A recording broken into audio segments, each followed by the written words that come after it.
Well, here is the American agenda right now. More humanitarian aid, possible evacuation missions, combating the growing threat of ISIS.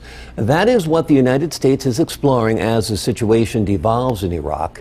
And America's big hammer seems to be needed to save civilians from persecution. Ebru's Kyle Schmoyer is monitoring developments from the nation's capital. He joins us now live with this report. Kyle.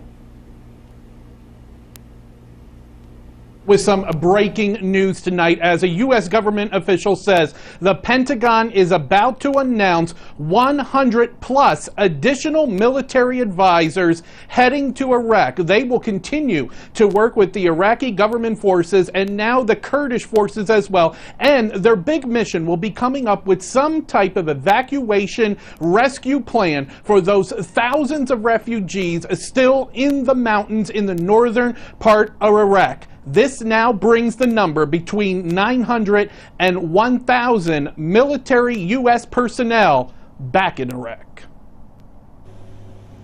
A fifth humanitarian aid drop has been conducted by U.S. forces in northern Iraq. But increasingly, we are getting a picture of a greater crisis as tens of thousands of refugees remain trapped on Mount Sinjar, ISIS fighters threatening anyone who tries to come back down. So the State Department is signaling today the U.S. may be looking at adjusting the mission to include some type of rescues and evacuations.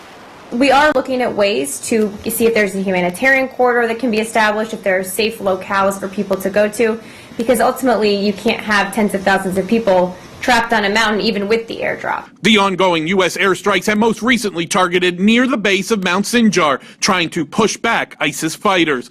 Kurdish Peshmerga militants have been engaging ISIS on the ground, taking back some areas, but still outgunned by ISIS, who are heavily armed. I think our assumption is some of it probably is American. The thought, ISIS captured that equipment when overtaking Iraqi government forces. But recent U.S. bombing has included some of those Humvee and personnel carriers. Still, ISIS remains dangerous inside Iraq and neighboring Syria, undertaking more disturbing terror tactics. This is utterly disgraceful, and it underscores the degree to which ISIL is so far beyond the pale with respect to any standard by which we judge even terrorist groups, that Al-Qaeda shunted them aside. And that's why they represent the threat that they represent.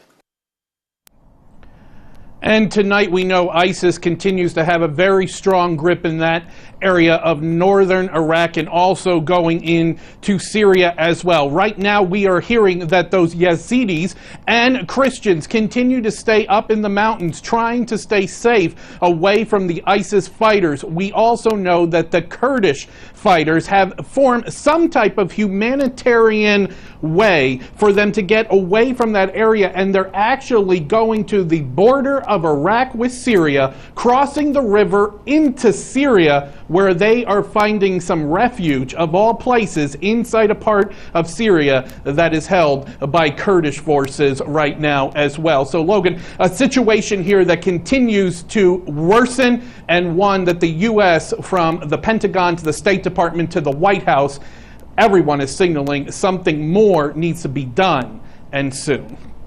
So when does the White House stop signaling and actually do something? You've got the Secretary of State saying this group is worse than Al-Qaeda, worse than any other kind of terrorism they've ever seen. Yet it seems we have a limited mission there that is dropping off humanitarian aid and looking to rescue people instead of defeating the enemy. Well, right now what we are hearing, at least on the record, is that the humanitarian drops and the bombing, those targeted strikes on ISIS fighters are going to continue maybe around the clock. But what we are getting a sense of is that there is a movement towards that something more that you brought up there is going to include some type of evacuation of those refugees. And as many experts are putting it tonight, there's only one group of people that actually can get that done with the fire around them from the ISIS fighters, that one group, the United States. Now, is that going to get done through helicopter lifts off the mountain, or is it going to happen on the ground, bringing them down in some type of safe humanitarian corridor? That's yet to be on the table and said officially, but it's something that we are hearing is being worked on through the military, the White House, and the State Department as we speak. Logan? All right, Kyle Schmoyer reporting live tonight from the nation's capital with the latest.